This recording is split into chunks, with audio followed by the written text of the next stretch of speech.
નમસ્કાર, સ્વાગત છે આપનું. આપ જોઈ રહ્યા છો ન્યૂઝ 18 ગુજરાતી. હું છું આપની સાથે દીપા શર્મા. પહેલા વાત કરીશું એક તરફ ક્ષત્રિય સમાજ અડગ અને બીજી તરફ રૂપાલા અડીખમ.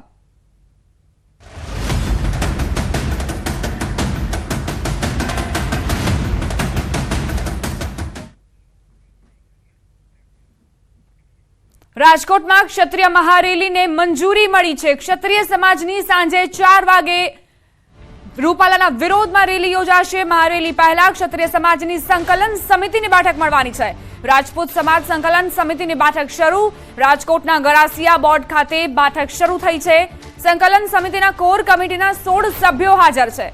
બેઠકમાં રમજુભા જાડેજા, કરણસિંહ ચાવડા, વાસુદેવસિંહ ગોહિલ, તૃપ્તિબા રાઉલ, ડોક્ટર રુદ્રદત્તસિંહ ઝાલા, પીટી જાડેજા, સુખદેવસિંહ વાઘેલા સહિતના હાજર રહેશે. આગામી સમયમાં કયા પ્રકારની રણનીતિ ઘડવી તે બાબતે ચર્ચા વિચારણા થશે. તો સંકલન સમિતિના કોર કમિટીના 16 સભ્યો હાજર છે અને તેમની જ હાજરીમાં ચર્ચા કરવામાં આવશે. જોકે સાંજે રેલી માટેની મંજૂરી પણ આપવામાં આવી છે. એટલે ક્ષત્રિય સમાજ જે પોતાના હથિયારો હેઠા મૂકવાના મૂડમાં નથી, સતત અડીખમને અડગ જોવા મળી રહ્યું છે. પરસોત્તમ રૂપાલાના વિરોધમાં આ રેલીનું આયોજન કરવામાં આવ્યું છે, પરંતુ તે પહેલા બેઠક મળી છે જેમાં તમામ આગેવાનોની હાજરી છે અને રમજુભા જાડેજા, કરણસિંહ ચાવડા, વાસુદેવસિંહ ગોહિલ, તૃપ્તિબા રાઉલ સહિતના તમામ ચર્ચા કરશે. ક્ષત્રિય સમાજની રેલીનું એલાન કરવામાં આવ્યું છે. કરણી સેનાના રાષ્ટ્રીય અધ્યક્ષ મહિપાલસિંહ અમદાવાદ આવશે. અમદાવાદના ગોતાથી પણ તસવીરો સામે આવી છે. રાજવીઓ બેઠક કરશે. રાજપૂત સંકલન સમિતિની બેઠકનું આયોજન કરવામાં આવ્યું છે અને રાજકોટમાં આ બેઠક મળી રહી છે. રૂપાલાની ટિકિટ રદ કરવાની માંગ પર ક્ષત્રિયો અડગ જોવા મળી રહ્યા છે અને તેને લઈને જ રણનીતિ ઘડવામાં આવી રહી છે. આ પહેલા કરણસિંહ ચાવડા કહી ચૂક્યા છે કે ભાજપ સાથે હવે કોઈ જ મીટિંગ નહીં થાય, કોઈ જ બેઠક નહીં થાય અને વિરોધ યથાવત રહેશે અને તે જ વિરોધના ભાગરૂપે રાજકોટમાં આ બેઠક યોજવામાં આવી છે.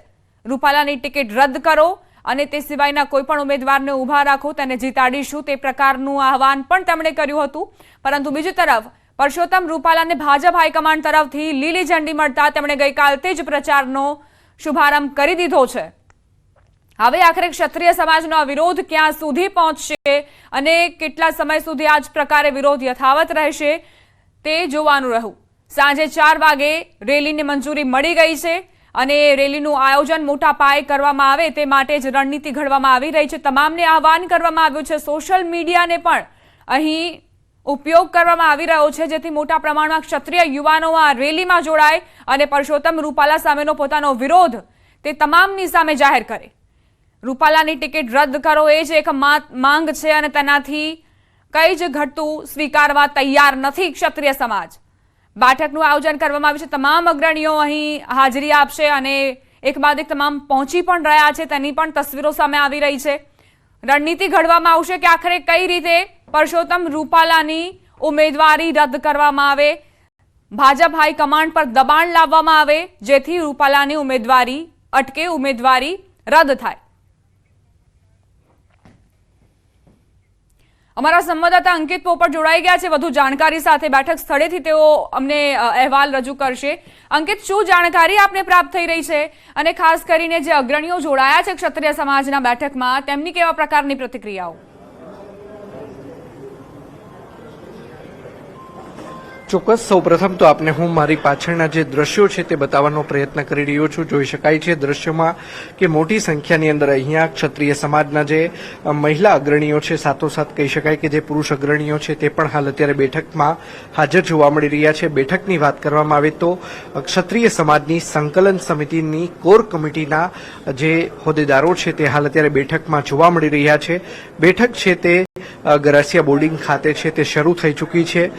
બેઠકની અંદર વાત કરવામાં આવે તો રમજુભા જાડેજા, કરણસિંહ ચાવડા, વાસુદેવસિંહ ગોહિલ, તૃપ્તિબા રાવલ, ડોક્ટર રુદ્રદત્તસિંહ ઝાલા, પીટી જાડેજા, સુખદેવસિંહ વાઘેલા સહિતના જે આગેવાનો છે તે હાલ અત્યારે હાજર જોવા મળી રહ્યા છે. સાથોસાથ અન્યની જો વાત કરવામાં આવે તો વિસુભા ઝાલા, જયદેવસિંહ વાઘેલા, સુરેન્દ્રસિંહ જાડેજા, મદનસિંહ આટોદરિયા તેમજ કિશોરસિંહ ઝાલા, અશ્વિનસિંહ સરવૈયા સહિતના વ્યક્તિઓ છે તે હાલ અત્યારે હાજર જોવા મળી રહ્યા છે। થોડીક જ વારની અંદર બેઠક છે તે શરૂ થશે। ખાસ કરીને આજની બેઠકનો જે એજન્ડા છે તે આગામી દિવસોની અંદર કયા પ્રકારની રણનીતિ ઘડવી જોઈએ, આગામી દિવસોમાં કયા પ્રકારના કાર્યક્રમો આવવા જોઈએ તે પ્રકારની આ બેઠકની અંદર ચર્ચા વિચારણા થશે।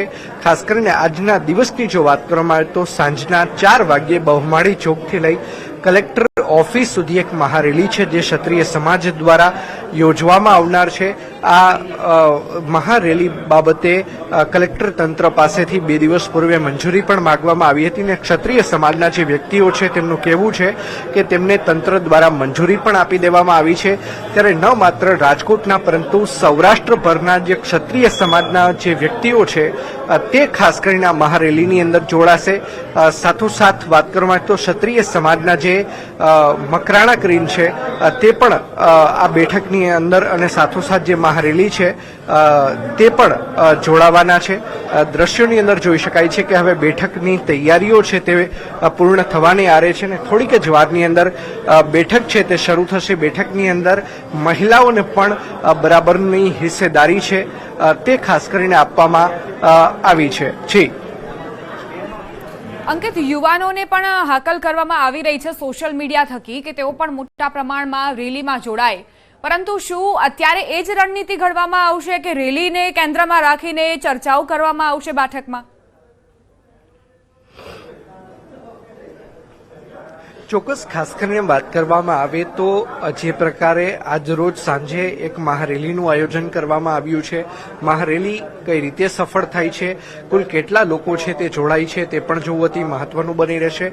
રેલી પૂર્ણ થયા બાદ કલેક્ટરને આવેદનપત્ર આપવામાં આવશે અને સાથોસાથ જે પરસોત્તમ રૂપાલા છે તેની ટિકિટ રદ કરવામાં આવે તે પ્રકારની રજૂઆત છે તે પણ કલેક્ટરને કરવામાં આવશે। બીજી તરફ વાત કરવામાં આવે તો હાલ ક્ષત્રિય સમાજની 2 રણનીતિ જોવા મળી રહી છે કે આગામી સમયમાં પણ જો પરસોત્તમ રૂપાલાને ભારતીય જનતા પાર્ટી દ્વારા પોતાના ઉમેદવાર તરીકે યથાવત રાખવામાં આવે તો કયા પ્રકારે ક્ષત્રિય સમાજ છે તે વિરોધ નોંધાવશે તે બાબતની રણનીતિ છે તે ખાસ કરીને ઘડવામાં છે તે આવી રહી છે। દ્રશ્યોમાં પણ જોઈ શકાય છે કે તૃપ્તિબા રાહોલ સહિતના જે ક્ષત્રિય સમાજની મહિલા અગ્રણીઓ છે તે પણ અહીં જોવા મળી રહી છે। સાથોસાથ વાત કરવામાં આવે કે પીટી જાડેજા, કરણસિંહ ચાવડા તે પણ ખાસ કરીને અહીંયા જોવા મળી રહ્યા છે। દ્રશ્યોમાં જોઈ શકાય છે કે પદ્મિનીબા વાળા છે તે પણ હાલ અત્યારે આવી પહોંચ્યા છે અને જે મહિલા સમાજના જે ક્ષત્રિય સમાજના જે મહિલા અગ્રણીઓ છે તેમના દ્વારા પણ તેમનું છે તે સ્વાગત કરવામાં આવી રહ્યું છે। જી અંકિત, પહેલા જ કરણસિંહ ચાવડા એવું કહી ચૂક્યા છે કે હવે આ બેઠક અંતિમ બેઠક છે। જ્યારે તમામ અગ્રણીઓ જે હતા ભાજપના તેમની સાથે બેઠકનું આયોજન કરવામાં આવ્યું હતું તો તેમણે કહ્યું હતું કે આ બેઠક અંતિમ બેઠક છે, એટલે ક્ષત્રિય સમાજ હવે જે પોતાના સમાજની બેઠક બોલાવી રહ્યું છે તેમાં એ જ રણનીતિ રહેશે કે જે પ્રકારે ઉમેદવારી રદ કરવાની માંગ કરવામાં આવી છે તેને જ કઈ રીતે મક્કમ રીતે રજૂ કરી શકાય?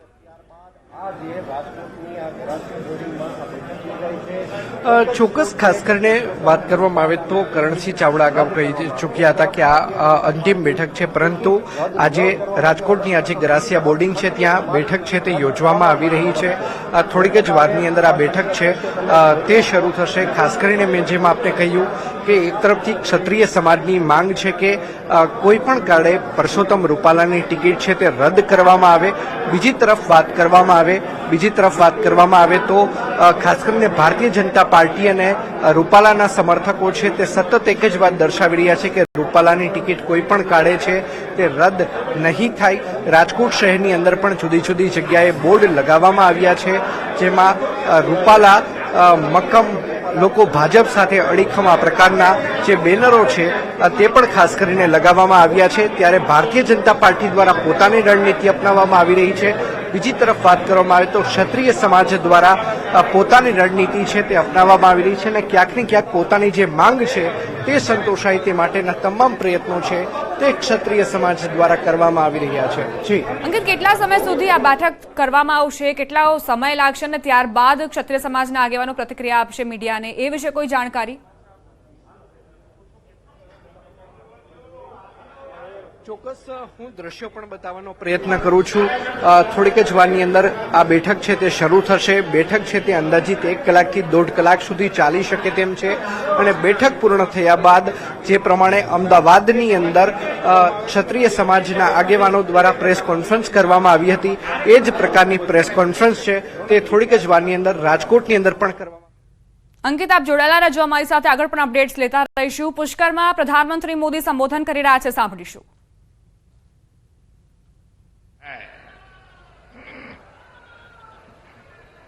साथियों, 10 वर्ष पहले मैं चुनावी जनसभा के लिए सहारनपुर आया था और याद कीजिए 2014 के वो दिन, उस समय देश घोर निराशा, घोर संकट के दौर से गुजर रहा था और तब मैंने आपको गारंटी दी थी कि देश झुकने नहीं दूंगा, देश रुकने नहीं दूंगा। मैंने संकल्प लिया था कि आपके आशीर्वाद से हर स्थिति को बदलूंगा, हर परिस्थिति को बदलूंगा, निराशा को आशा में बदलूंगा, आशा को विश्वास में बदलूंगा। आपने अपने आशीर्वाद में कोई कमी नहीं रखी और मोदी ने अपनी मेहनत में कोई कमी नहीं छोड़ी।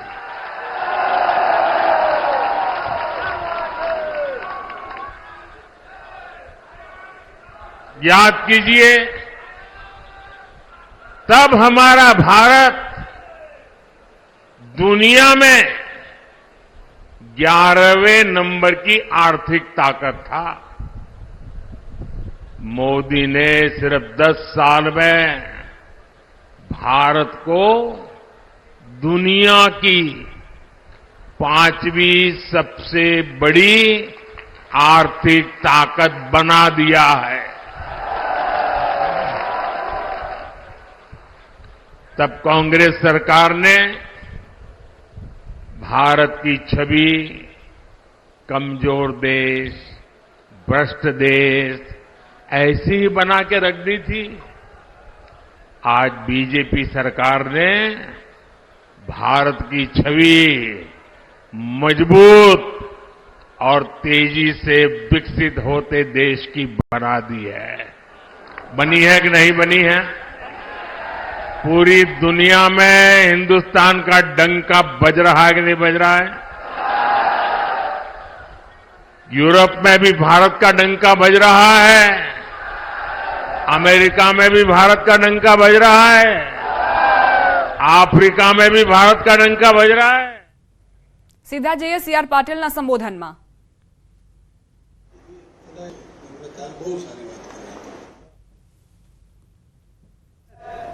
નગરપાલિકા મહાનગરપાલિકાની અંદર 50% રિઝર્વેશન આપીને બહેનોને એમાં સભ્ય બનાવ્યા હતા.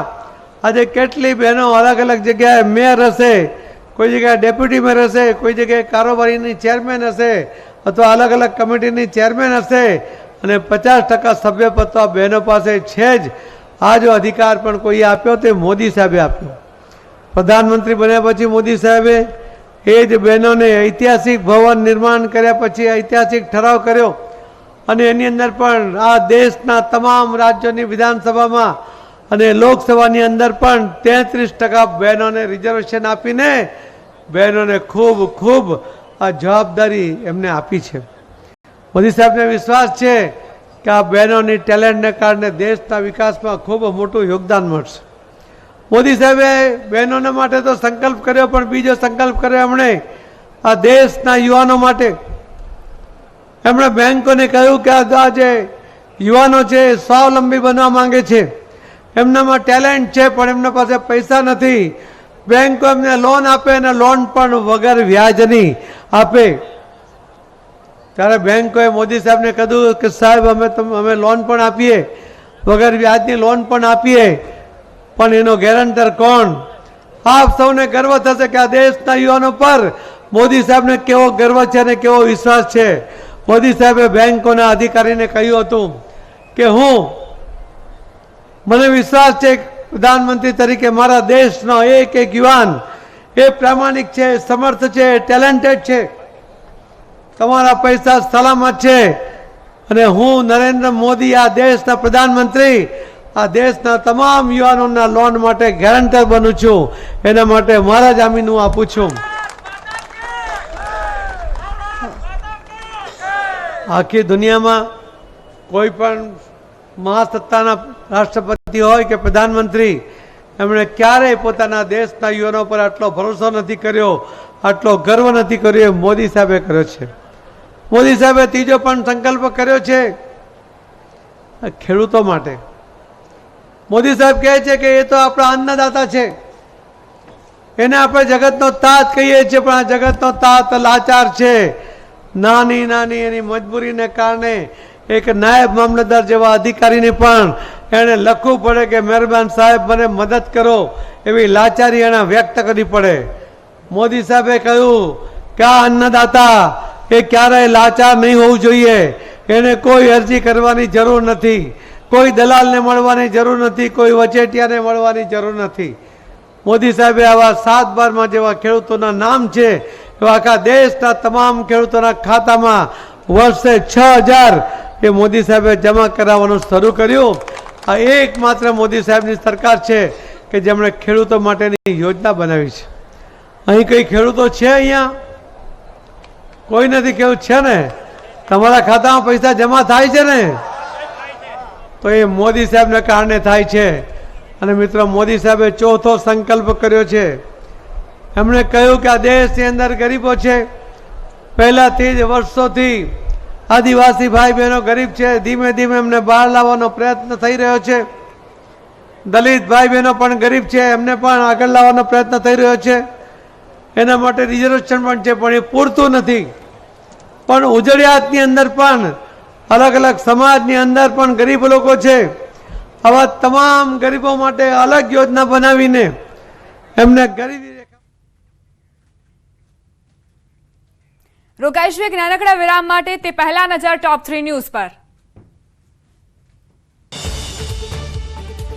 મોહન ભાગવત આજથી 3 દિવસ માટે ગુજરાતના પ્રવાસે. 3 બેઠકો પર ભાજપના ઉમેદવારોને લઈને વિરોધના વંટોળને લઈ ભાગવતની મુલાકાત સૂચક મનાઈ રહી છે. આજે ભાજપનો સ્થાપના દિવસ. દેશમાં ઠેર ઠેર ભાજપના કાર્યાલય પર ઉજવણી. ગાંધીનગરમાં પાર્ટી કાર્યાલય પર ઉજવણી. ભાજપાના સ્થાપના દિન નિમિત્તે પીએમ મોદી એક્સ પર મૂકી માહિતી. લખ્યું, ભાજપા દેશની સૌથી પ્રિય પાર્ટી, નેશન ફર્સ્ટના મંત્ર સાથે લોકોની સેવામાં લાગેલી.